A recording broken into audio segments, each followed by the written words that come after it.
Hey everybody, it's Eric Torenberg, co-founder, partner of Village Global, a network-driven venture firm. And this is Venture Stories, a podcast covering topics relating to tech and business with world-leading experts.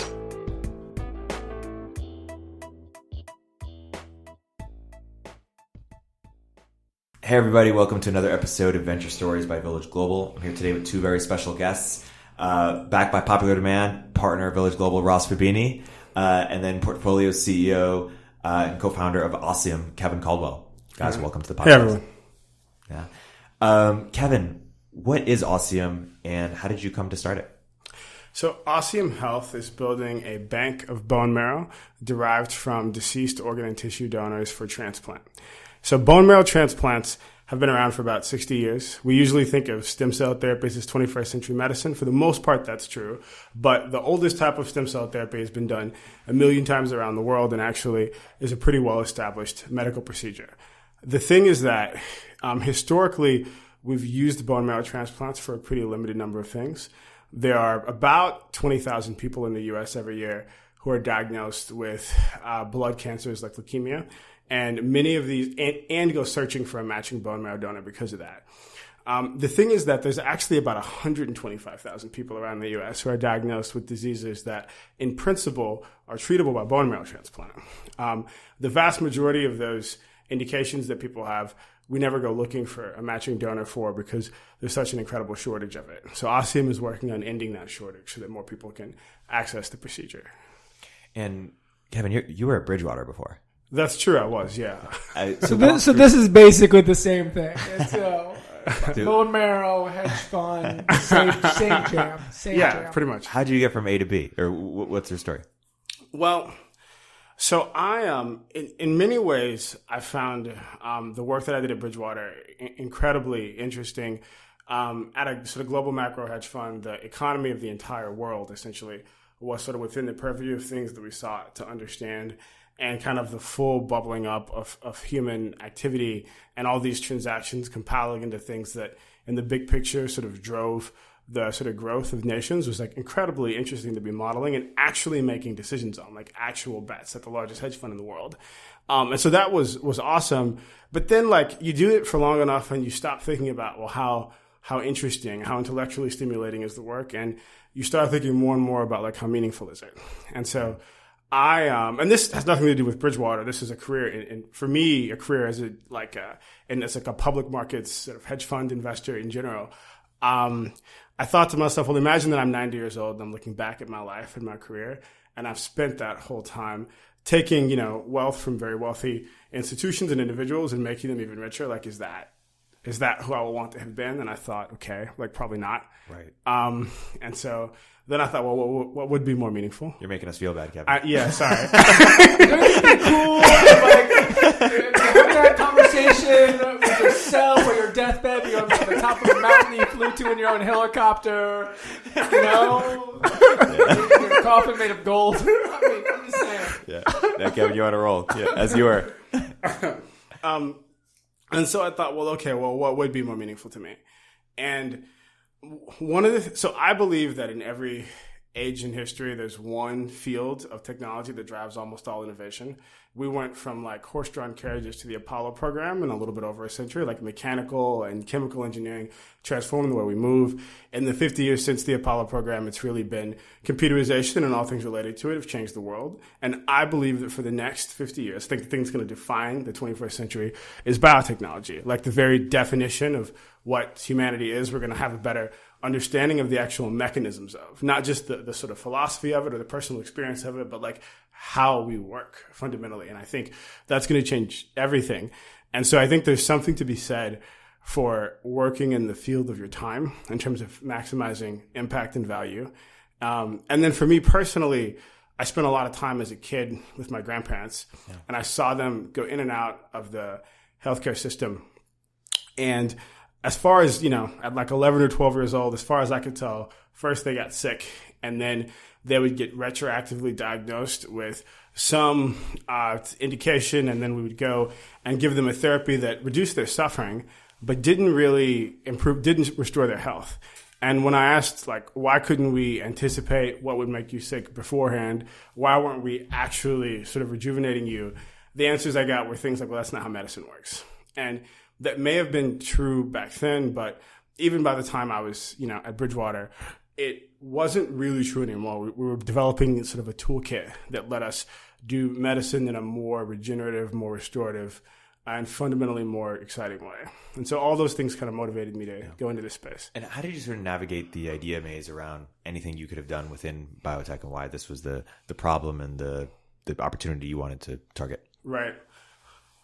Relative to any other ones. Yeah, part of it is a personality thing. One thing that I really don't like is waste. Yeah. And so whenever I encounter a problem where there's something that's fundamentally valuable, like sort of, bone marrow transplants save lives every day, and it's being discarded because we have 35,000, deceased donors who provide vital organs, solid organs, hearts, livers, lungs. They provide skin, corneas, all these things are routinely recovered, and bone marrow wasn't.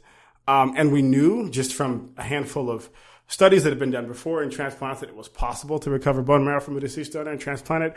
The idea that we were just discarding that because there was nowhere to put it was completely unacceptable. And so problems like that are of interest. And then I guess, the other part of it is just leverage, right? Because there's this interesting thing about that I think distinguishes this field, distinguishes sort of biomedical innovation from pretty much any other, which is that you have to, every time you solve one problem, new problems emerge, right? And so what I mean by that is that, like, in the old days, most people died from infectious diseases. And if you cure an infectious disease, you might add 50 years to someone's life because they might have gotten it when they were a kid and they didn't. And not only that, you save the lives of all the other people they would have infected. There's like a massive multiplier benefit. Today, most people don't die from infectious diseases, at least not in developed countries. For the most part, you get these degenerative diseases of aging. And it's like, even if we completely cured all cancers, you might add like 3 to 5 years to life expectancy, but people get something else eventually. And so if my goal is to figure out, okay, what can I do to most meaningfully improve health, like over time, and improve like our health span, then finding an intervention that can improve your ability to fight disease, not just a disease, is the route to take. And the immune system is this massively like sophisticated, intelligent, biological, carbon-based information processing system that we all evolved. And finding ways to like take what we've learned about biology and just tweak that system to make it a little bit more powerful is I think by far the highest leverage way to improve health. And so that's the system I wanted to go after. And is that the only idea you seriously explored, or was there another idea space you almost Oh, man. So one thing that I spent a lot of time thinking about was just cryopreservation in general. So, of course, one of the things that Ossium does is we take bone marrow and we keep it at these cryogenic temperatures. We store it in liquid nitrogen vapor.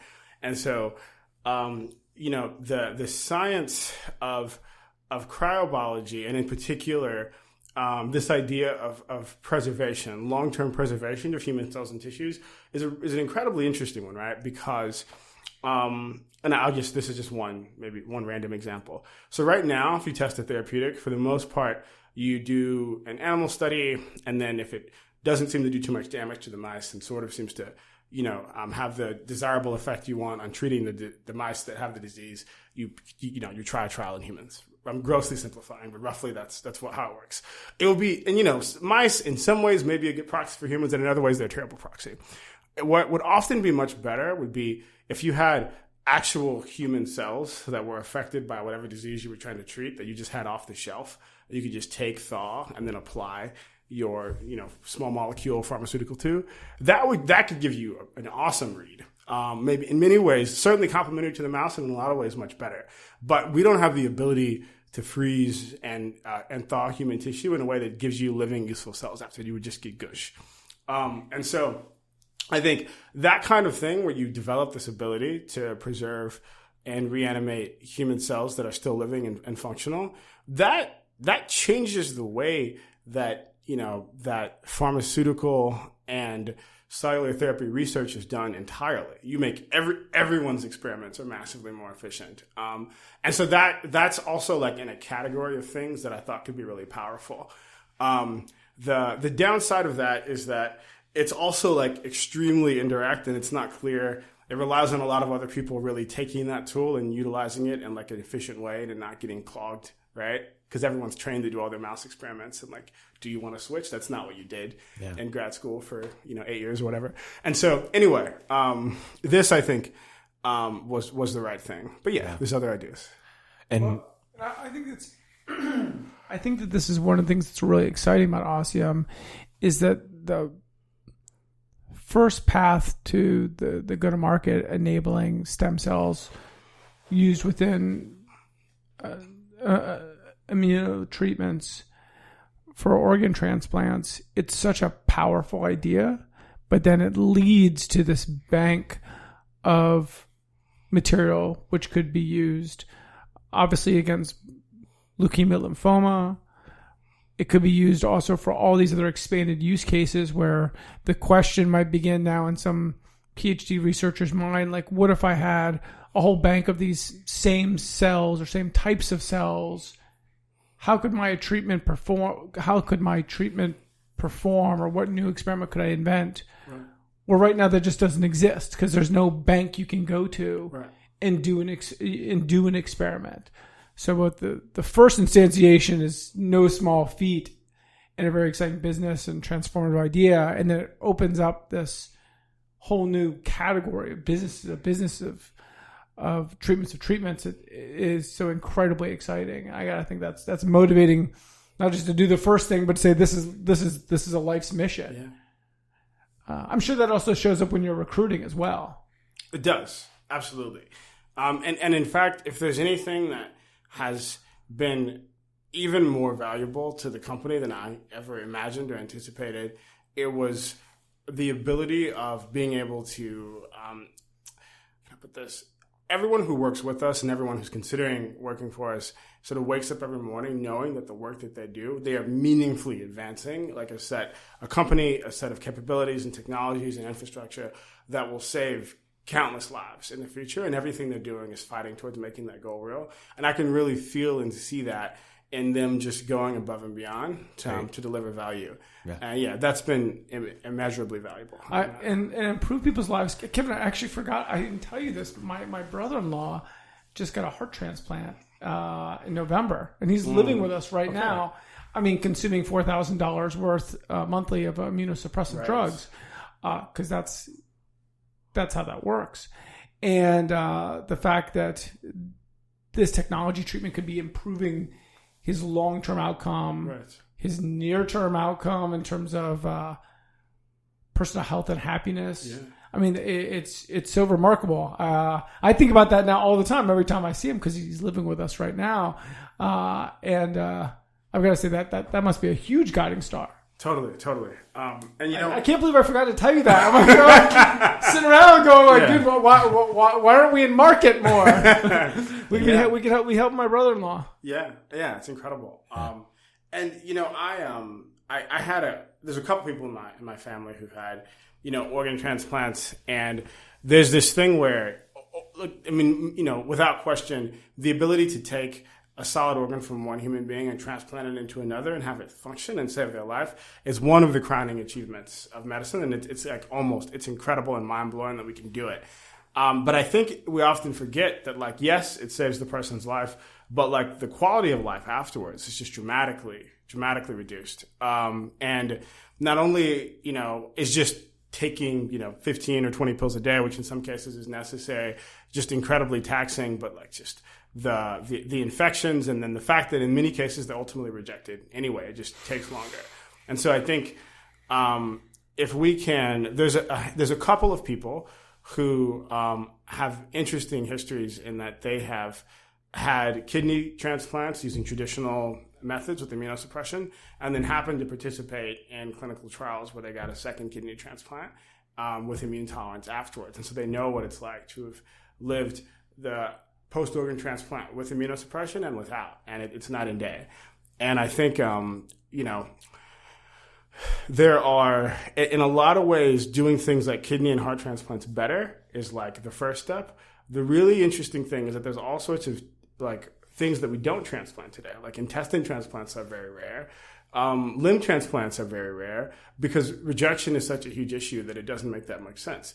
Once rejection is no longer on the table, like transplantation itself, like we'll think of the human body, and transplantation will be a general tool that we use exponentially more, and that's really exciting. Ross, let's double down a little bit. You led this investment on behalf of Village Global. What did you see, besides, of course, the special team and the founder? What was sort of the market insight as to why this was such a compelling investment for us? Yeah, I think whenever we're doing stuff in healthcare, it's so often just an inspirational story to hear. And so this is obviously a prime example. But moreover, from a business perspective, I think there were two elements. The first was being able to build a durable and compounding asset in the banks. So not only is Ossium going to be a critical solution for when you do an organ transplant and addressing organ rejection, that's one use. The process of Ossium creating its business makes a whole bank of bone marrow that can be used then not just for that not just for that treatment, but for any treatment that would benefit from bone marrow. So the great example is there's not currently a bank that you can go query to find bone marrow for leukemia lymphoma treatment. And so, in fact, many people listening might have had this experience of, a loved one gets that disease, you go in, you get tested, maybe even you're part of the treatment for that. They punch a bunch of holes in your hip, they pull out bone marrow, etc. One of the reasons it works that way is because there's no bank to go query. You can't just look up, matches, for Eric Tornberg, Ross Fubini, and the existence of Ossium is going to create this bank and that resource that you can go back to. So this is the example of like you want to solving a fundamentally, you're creating a new fundamental health solution in organ transplant, and the existence of that is creating the long-term defensible asset. And that's an exciting business. It also means you're not just going to transform organ transplants, you're going to transform many other businesses and lives. It's also personally exciting because here at Village, we don't do biopharma drugs. So we're not going to invent the next we're not going to invent, or it's unlikely that one of our companies will invent the next drug to treat liver failure. Instead, we're looking for platforms where we can invest and we can be part of people building something to address many diseases. And so that was really exciting. A necessary part of that is obviously the enthusiasm Kevin has, the expertise his team has about both being involved with clinical trials, cryogenics, and building out this business. And he doesn't know that, but that's evident in every single person you talk to. It's, a deep expert in basically long-term, cell storage. And they'll just walk you through how this is similar or different from blood plasma and the 4 other things that are ever stored. And so that confidence from a team is very rare. Yeah. Kevin, why don't you talk a little bit about go-to-market and how you thought about sort of the staging and sequencing of building out this company? Yeah. Okay. So, a general feature of one thing in this field is that in order to go to market, you need regulatory approval. And in general, the way the FDA and pretty much every regulatory agency worldwide works is that the less novel the thing you want to do is, the easier it is to get to market. And so when we thought about our go-to-market strategy, we said, okay, well, let's think about all the things we can do with the bone marrow bank once we have it. The least novel thing we can do and the lowest barrier to entry thing is just using the bone marrow for the same thing bone marrow transplants have always been used for, which is treating blood cancer patients, and just letting the source be this deceased donor with our process as opposed to a traditional living donor. We were able to get the FDA to give us a go-ahead on that within sort of 2 years of starting the company, largely because all we had to do was show that the cells that we were recovering were as high quality and the process was as high quality as what was already being done for living donors. Once that was demonstrated, it was just a bone marrow transplant. Actually, this might be worth just for people understanding the core business, because I think many people, they think of transplants, they think of that kidney transplant they're getting, or maybe even that example I gave for leukemia here is real insight of capturing all of this material and storing it from deceased donors who might otherwise be giving up one organ. Now being able to take all of that material and save it for future treatments. Right. So, there's about 35,000 deceased organ and tissue donors in the U.S. every year. And the average organ donor gives gives organs to something like 3.5 different people. Bone marrow historically was not one of those. We figured out how to recover, bank, and store that, and then to type it, HLA, to genetically type it so that we know whom it matches. And so because we have that resource and that information, that means that we could use the transplants for anything, and we thought about go-to-market strategy. We just said, okay, let's start with the thing that we're going to be able to get through FDA first, and that was the classic sort of leukemia bone marrow transplant. And so that's kind of phase one. Phase two is like, okay, what are the things that we can use the transplants for that are just like one step of innovation away from being ready, right? And the single most important one example of that is the one that Ross was mentioned earlier, immune tolerance, where someone is already getting an organ transplant, kidney, heart, lung, whatever it may be, and you pair that organ transplant with a bone marrow transplant in a way that re-educates their native immune system to recognize cells from their organ donor as self. If you do this, they don't have organ rejection, they don't need immunosuppression. So a lot of work in this space has already been done, in particular with kidneys, with limbs. People are already walking around who've had transplants and paired with bone marrow transplants who either have no immunosuppression regime at all or a dramatically reduced one. And so in that case, all we need to do is show that our process and our product, which is based on deceased donors instead of the traditional living donors that were used for the kidney tolerance trials, works. And that's important because 80% of organs come from deceased donors. And so we're opening up the market to really enable this to be standard practice. So that's kind of level two. But then there's lots of other things that are much more radical that will take that are more groundbreaking in terms of the medical innovation, and that instead of being, we already have approval or we'll have approval in, 3 to 5 years, you're more like your traditional biotech 7 to 10 year place. And those are all incredibly exciting. What's really interesting to me hearing your explanation is how the constants around Ossium and its innovation are to other remarkable early stage companies that we've been lucky enough to get involved with. One, that there's a real regulatory hurdle, like embracing complexity. Number two is that you're really just getting close to your customer. The customer in this case being the first people to do clinical trials, being the first people to go and do a leukemia transplant, and then sort of building up to more complexity. And then the third, which maybe I know a little bit more than the rest of the audience does, is there's actually innovation that's going on in how you're doing storage and management of those cells and capturing those cells efficiently out of people's deceased bodies. And you've had to do a ton of invention there. Right. It's those constants of it's defensible. We're actually close to our customer and learning at every step. And then under the covers, a huge amount of innovation. It's actually going along. It's in some ways it's a different outcome than someone building the next version of NetSuite or SAP, but it's very similar in terms of the company building process that you've gone through. Yeah. And can you unpack a little bit how does this become an enormous company? What could Ossium at its peak look like? Well, so there are about 30 to 35,000 organ transplants in the U.S. every year. We'd like to see all of those as close as possible to all of those paired with the bone marrow transplant, so that it's just standard. When you think about an organ transplant, the bone marrow just comes with it. Yeah. And so that whole field has changed.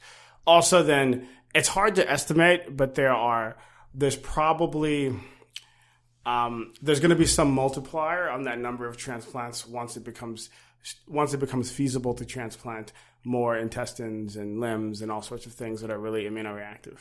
And then on the hematologic applications, which just means trying to treat people with blood cancers, there's about 8 to 10,000 people. Again, this is just in the U.S. who search for a donor and don't find one every year, and so they either use an inferior therapy like a cord blood transplant, or they just die. Yeah. So we think we'd like to see 2/3 of those people be able to find a match through our bank. But even that, so that's even if we stop there, that's pretty huge. You're talking about like 40,000-ish lives per year being saved or dramatically improved. But I think the real set of possibilities is actually orders of magnitude larger than that before even going international. And I say that because one of the things that we're really doing is we're not just building a bank of cells, we're building a massive bank of information, right? Like this volume of data, both from the donors into the bank, the patients who ultimately receive the bone marrow, the experiments that we do and the treatments that we do on the bone marrow once we have it, we're sort of accumulating this wealth of information that's unlike anything that's existed before. And I think the combination of all of that biological information and just the dramatic improvements in our ability to analyze and interpret that data sort of algorithmically that are going on now are going to be married to really unlock powerful new therapies. And I think a lot of those therapies are going to come from doing gene therapy or genetic engineering on the cells. And so this is one thing that's really hot in biotech generally and in the news now are these immunotherapies, right? And in those immunotherapies, generally, you'll do the genetic engineering is actually done sort of downstream on things like T and B cells that are like typically T cells, which are they're like differentiated lymphocytes that actually move through the bloodstream and do things. The bone marrow bank is full of stem cells. It's the cells that actually make the T cells and a bunch of other things. And so if you do genetic engineering on them, it has effects that you flow downstream into your entire blood and immune system. And so one thing that's very interesting is that in theory, there's all sorts of indications that you could treat this way if you were to modify those stem cells before transplanting them. We have limited knowledge of what that solution space looks like for the most part because we're still not that good at interpreting the genome and going all the way from those interpretations to understanding what interventions you need to make to have specific sort of consequences. But our ability to do that is getting better all the time. And so anyway, there's kind of this it's as if there's this incredible sort of treasure trove that we're building. And we know a little bit about how to use it, but with each year, our understanding of what's possible with it is only going to increase. And yeah. What advice do you have? You mentioned your approach to the FDA, which was, build something as sort of easy as possible for it to go through. What other advice do you have for entrepreneurs who are building in this space who are, what roadblocks can you save people from not going? Let me rephrase. Sorry. What advice do you have for entrepreneurs who are seeking regulatory approval? What are the most common mistakes you see people make? So I think engaging very proactively with the agency, even before when you're in the phase of designing your experiments, if you think about it, you want your initial assays and your initial animal studies to be done with the idea in mind of what your clinical trial will look like and what your therapeutic and your go-to-market looks like. And so you actually need to begin at the end and say okay, when this is an approved, drug and it's being used by thousands or millions of people, what does that look like? And then let me back all the way from there to the experiments I need to do tomorrow. You put together that concept, and then you think, okay, let me go and, let me write to the FDA, let me reach out to them, let them know what, the first several steps in that are, and let's see what they think. And I think that has two advantages. The obvious one is that maybe you're wrong about what you need to do to get regulatory approval, and they'll tell you, which is helpful. But also there's a thing around it's people that are there operating it. And the fact that you proactively consulted them, asked for their guidance, told them what you wanted to do, gives them comfort that you are sort of a good operator, right? And if that is the case, then the FDA is never, I would never say they're nice particularly to anyone, but I think you can maximize their comfort with you by being proactive. I mean, there's probably two things. Number one, like, let's never forget that the advantage of the FDA being tough on everyone Yeah. is that, drugs for the most part work as described. Yes.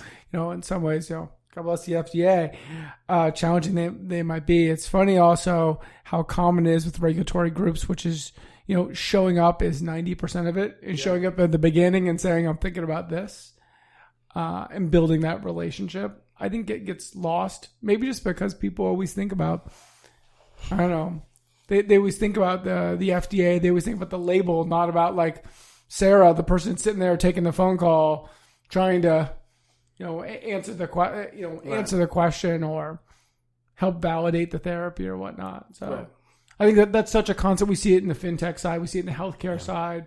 The best thing you can do is just start the conversation early, right? Right. Totally. Another thing that we found helpful is identifying national security applications of your work, if any exist. So there's, kind of a sense that if you are developing something, not just that can help an individual who happens to be sick, but that can actually make like the population of hundreds of millions of people fundamentally safer, that can create very meaningful. One, you can get grants to do a lot of that work that are great. There's government contracts for a lot of that are great, but also it creates a sense of goodwill. And there's actually specifically people within the FDA who go about doing regulatory review for sort of national security related projects. And a lot of the technologies, like we immediately think about standard clinical commercial applications. I mean, that's what we did at first, but oftentimes there is something bigger that you can do. And Kevin, can you talk about some of the different ways that you went and sought funding for the company from different grants and non-dilutive assets? Yeah, totally. As much as you want to. Yeah. So, one thing about getting, federal government grants is that they're public. And so, the ones that we've had for, more than a few months are basically online. So there's a program, SBIR, Small Business Innovation and Research Program, that basically most of the government agencies that do any work that connects to science in any way, whether it's the NIH or the Department of Energy or NASA, whatever, they do these grants where they award funding to companies operating in the United States that are doing work that in some way relates to like the agency's goal or mission, small businesses. And so we have, we have had a lot of sort of success in, winning grants, to fund a lot of our basic research. And that's really, that's been great in that the government agencies contain a lot of, brilliant like scientists who see a lot of proposals and understand what our national priorities are and what the needs are, and actually can be great kind of advisors to you and kind of building this thing out in a way that, other advisors are not. And then also, it's a valuable source of non-dilutive funding. So, we basically, for every project that we want to do that we think meaningfully advances the science or our understanding of the sort of bioengineering in some way, we'll apply for a grant for. And we've won something like 5 now, and maybe 6 soon. Cool. Yeah. And what other advice do you have as someone who didn't come from the biotech world, entered it? Like, how did you recruit an excellent team of experts? What advice would you give to non-biotech people who are building a biotech company? Yeah. So the number one thing you can do is find an amazing co-founder. Yes. And so my co-founder and chief science officer, Eric Woods, is sort of a gifted scientist and founder. He's actually the serial entrepreneur, who, is among people in the world with an understanding of the relevant crowd biology is one of the very top. And so, that's incredibly powerful. And then the other thing I would say is that, like, you really have to, not only is there like a a huge amount of existing information to sort of absorb. It's a field that's rapidly changing, like every month, every day. Like there's these new papers coming out, there's new insights. And so you really just kind of have to adopt this sort of hunger for this sort of practice of learning. And you should almost think about like the way people wake up when they go to the gym every day or like 4 times a week and they spend like 45 minutes or an hour. You should sort of do that with like reading PubMed. It's just like a routine, just sort of part of your day. And if you do that every day, then like, it starts to become part of you. Yeah. I love that term, practice of learning. That's a really good one. How important have it building advisory groups or folks that are outside the company but highly expert what you're doing? Yeah. And how have you gotten value to those? So that's been invaluable. And actually, I'm glad you mentioned that, Ross, because one of the things that I've been really pleasantly surprised by is how incredibly easy it is actually to get leading thinkers, especially in academia, to work with you if you approach them the right way. Because if you think about it, professors are in the business of doing science. They try to unlock, information about nature and improve our understanding of it. They are not in the business of commercializing those insights once they're developed and published. But if you had some insight that could result in some therapy that would save lives, and you weren't equipped to go and actually build the therapy, what could make you happier than someone taking your idea and building it into something that actually exists and operates in the world and function? Like, that's incredibly valuable. And, there's really only a couple of possibilities. Either it works, in which case lots of lives are saved because of your work, and you have some kind of upside because you developed that underlying technology and for your career, et cetera. Or it doesn't work, in which case, well, you weren't going to do it anyway. You don't, right? And so why not? And so, I think if you can, the set of people who are both capable of sort of processing, like understanding a lot of the medical and the biomedical literature that gets published, and able to see the business models and the opportunities that arise from those. The set of people who can understand both of those things well actually isn't that big. And so if you can build yourself into one of those people, then there's just kind of like unlimited sets of opportunities out there for things to go commercialize, and like you can get professors to cooperate with you. Cool. What learning did you have at Bridgewater that you now take to running your company? Wow. So one of the things, at Bridgewater, culture itself is just fundamentally more important than it is at other institutions. It's not just this thing that you say like, oh, we have a great company culture. Like it is. It wasn't just a part of who we were. It was also part of what we did. Like part of your job was sort of maintaining, building, and internalizing the culture just as much as investing was part of my job. And so you learn a lot about the impact that culture can have in an organization. You learn a lot about how much human beings can be molded, because no one walks through the door, steeped in, Bridgewater's perspective. Everyone sort of learns that when they get there. And I also think that just maybe even stepping back another level, most hedge funds are kind of these small shops that may have 1 or 2 key people in the leadership who have insights into markets, and they operate for, maybe a few years, and they don't feel like institutions by and large. Bridgewater is different. Bridgewater's been around for like 40 years, had 15, 16, 1,700 employees.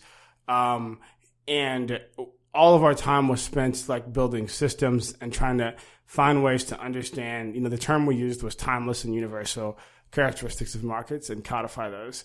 And I think, I guess the biggest thing I learned coming out of Bridgewater was like, how do you build an institution that lasts, and what role does culture play in that? And even if the specifics of the culture that I try to create at Ossium are very different from what Bridgewater's were, I think the meta lessons about how important culture is have definitely taken with me. Cool. I think that's such a righteous comment, and it's something it's so hard for folks to understand who haven't been part of either Bridgewater or companies that have really won because of their culture. Even, I think Google is a company that's won in part of its inventive culture. I think of, Palantir is a company that's won in part because of its culture. And it's such a hard thing to see until you're running that big organization, and then maybe it's not functioning how you want. Right. Getting it in early. I wonder if that's why we've got a number of entrepreneurs that are all Bridgewater alumni, and I wonder if that's part of it, like just the comfort in paying attention to culture and people so early on. Yeah. Most people just don't get that because they haven't seen it weaponized. They haven't seen that become like a huge benefit and a compounding feature. So Yeah. It's gonna be nice to see as Ossium scales up, how that performs. As you see all that, how that culture setting has changed, the different people that you brought on, what the Ossium form looks like. Totally. Yeah. So I'm trying to keep these episodes to 40 minutes. We're like 45 minutes, but so this is a good length. But is there anything else we didn't mention that is important to mention? Yeah. Thank you guys for I think we covered a lot. setting this up. Awesome. Kevin, Ross, thank you. This has been a fantastic episode. Kevin, for people who are interested in learning more, potentially want to work at Ossium or learn more about opportunities they're in, where can they learn more about you, Ossium, and what to expect in the future? So check out ossiumhealth.com. Excellent. There's information about the company, the mission, the team, and also job opportunities are posted there. And then we do, go to a number of conferences. We go to conferences in sort of bone marrow transplant and organ transplant, which I'm sure all the cool kids who are listening go to those all the time. Totally. Just look us up when you stop by the conference with a big booth Exactly. in the front. Totally. Awesome. Cool. Thank you so much. It's been a great episode. Thank you.